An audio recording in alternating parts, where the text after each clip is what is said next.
Welcome once again to Noir Alley, coming to you these days from my Hell's Island hideaway.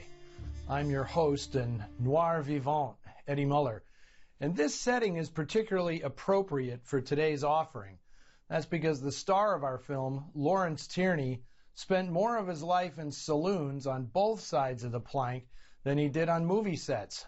Today's film, Bodyguard, is an RKO picture from 1948, made in the prime of Tierney's immensely checkered career. No actor did more to sabotage his skyrocketing success than this Brooklyn-born son of an Irish cop. During the heyday of noir crime dramas, Tierney reeled off a string of rough-and-tumble B pictures that were memorable mostly for the star's authentic mean streak. His breakthrough came at Monogram in 1945 when he played John Dillinger in a patchwork bio of the legendary bank robber. Tierney's scary persona made the threadbare picture compelling and garnered enough attention to earn it a Best Original Screenplay nomination, a rarity for such a low-budget show. Tierney, of course, would never get near those kind of accolades.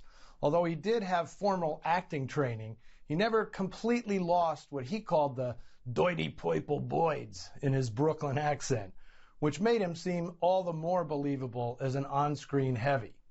And make no mistake, Tierney was a heavy, even when he played the good guy, as in today's film.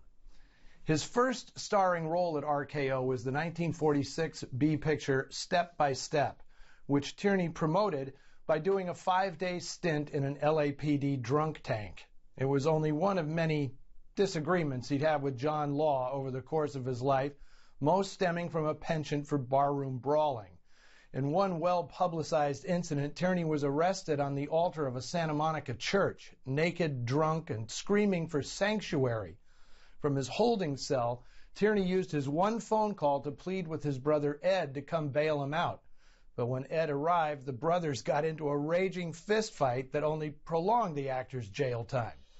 Producers, writers, and directors really had no choice but to exploit Tierney's notoriety.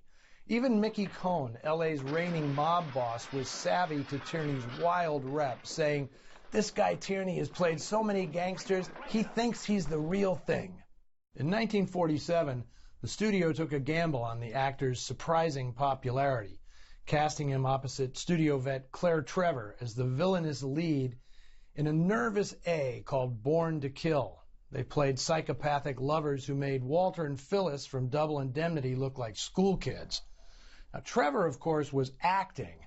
Nobody was quite sure about Tierney, especially as his rap sheet grew more robust than his resume. Born to Kill turned out to be Tierney's first and last chance at major stardom. Bodyguard was his last picture for RKO as a headliner once the studio realized that this particular cash cow would always be a bull in a china shop.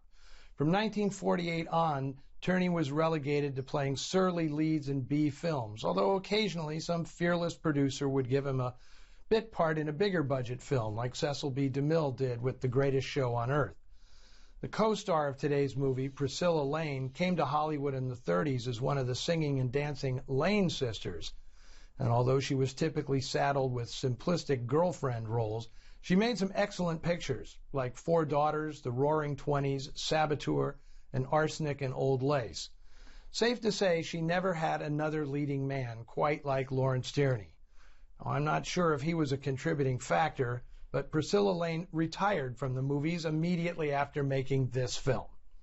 The screenwriters of Bodyguard even give Tierney several tongue-in-cheek lines clearly playing off the public's awareness of his hell-bent reputation. Now, you know me better than that. I never get into fights. The script is by Fred Niblo Jr. and Harry Essex, based on a story co-written by Robert Altman. Yes, that Robert Altman. It was his first Hollywood paycheck. Setting a murder mystery in a meat-packing plant was a clever idea, given that the nation had only recently ended wartime meat rationing. And this was the first noir directed by Richard Fleischer for RKO. I've now screened all 7 of them, making Fleischer, along with Fritz Lang, the most represented director on Noir Alley. I guess if you can handle Lawrence Tierney, you can handle anything. From 1948, here is Bodyguard.